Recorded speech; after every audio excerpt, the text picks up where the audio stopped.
I'm Jamie Latour, and these are the biggest game releases for March 2023.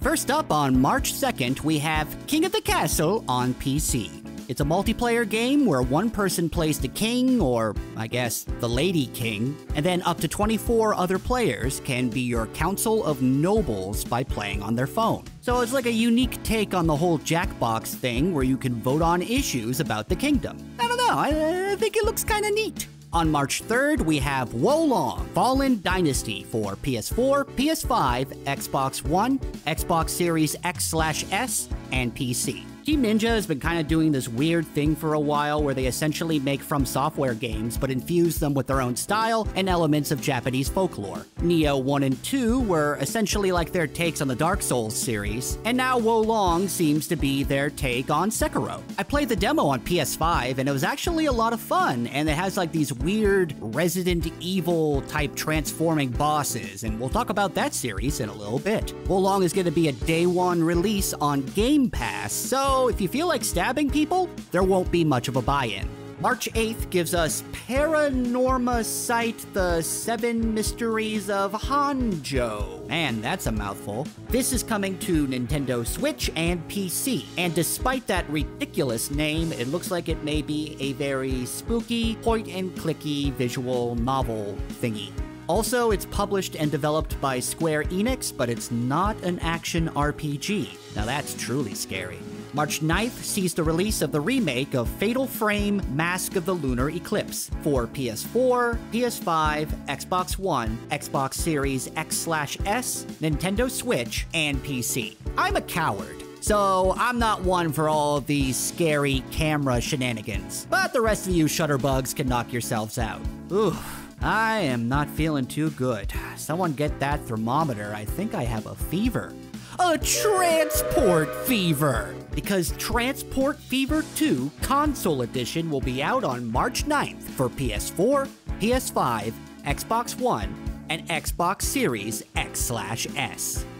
On March 14th, the Legend of Heroes Trails to Azure will no longer be marooned on the PSP and will be brought to PS4, Nintendo Switch, and PC. All your favorite Legend of Heroes characters are here, like Mayor Croix and Detective Dudley, as they fight to uphold political stability in the region of Crossbell. I don't know what I'm talking about. Hey, you got a PSVR 2? Cool! That means you must have loads of extra cash, and can I have some? And also, on March 16th, you'll get the Dark Pictures Anthology Switchback VR for that aforementioned expensive headset. It's another one of these spooky roller coaster VR games, and hey, wait a minute. Didn't Supermassive Games do this exact same thing for the last PSVR headset? Yeah, they made Until Dawn, Rush of Blood. And now they're doing this again, but with the Dark Pictures Anthology IP.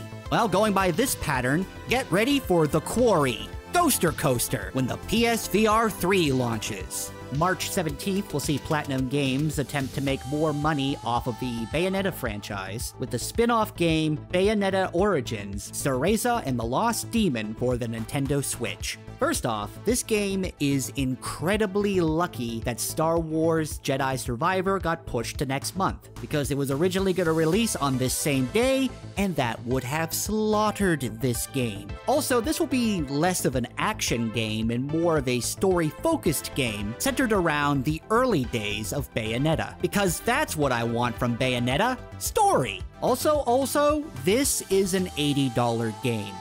Why? However, even without Star Wars breathing down its neck, Bayonetta will still have some stiff competition, because March 17th also features the release of the latest WWE wrestling game, WWE 2K23, for the PS4, PS5, Xbox One, Xbox Series X/S, and PC. These games can be fun when they're not complete and total debacles, but I'm not playing this unless Hacksaw Jim Duggan is in it. If Hacksaw Jim Duggan isn't in this one, then I don't care. Deceive Inc. is out March 21st for PS5, Xbox Series X/S, and PC. It looks like some kind of multiplayer heist game where you play as a bunch of spies, all trying to kill each other and extract from the area with a very expensive-looking briefcase. Considering how a lot of multiplayer games have been doing recently, good luck to these guys. They're gonna need it.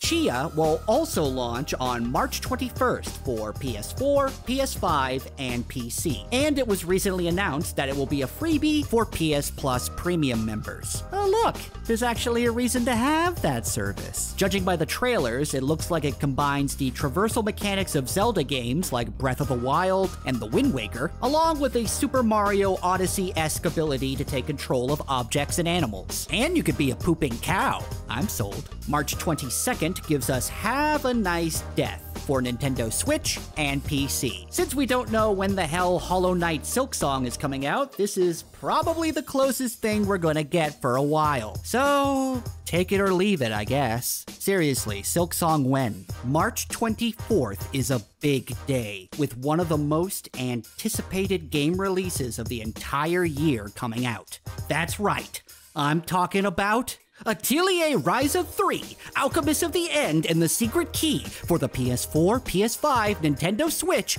and PC. Oh, yeah, and there's the Resident Evil 4 remake too, I guess, which arrives on PS5, Xbox Series X/S, and PC. But Atelier, though! The last, 4 Resident Evil titles have been pretty dang good. Even the Resident Evil 3 remake, which is pretty short and slight, was still a good time, so I'm pretty optimistic about this game. Although imagine if the remake that Capcom does screw up is the remake of arguably the best Resident Evil game. That would suck!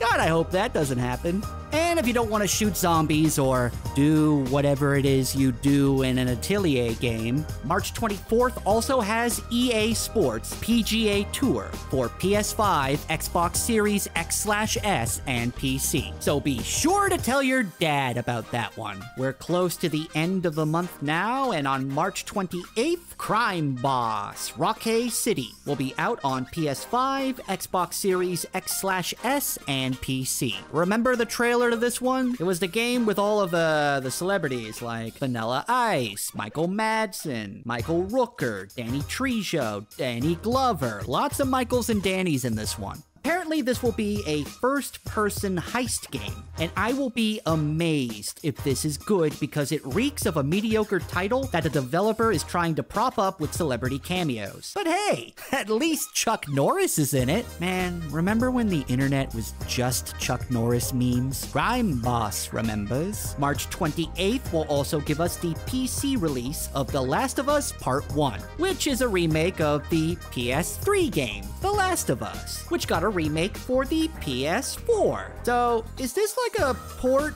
of a remake of a remake? I get that they're probably trying to capitalize on the success of The Last of Us TV show, but who hasn't played The Last of Us at this point? Speaking of games that used to be Sony exclusives, MLB The Show 23 will be out on March 28th for PS4, PS5, Xbox One, Xbox Series X/S, and Nintendo Switch, but not on PC, interestingly enough. Probably so they can remake it and release it as MLB The Show 23 Part 1 next year.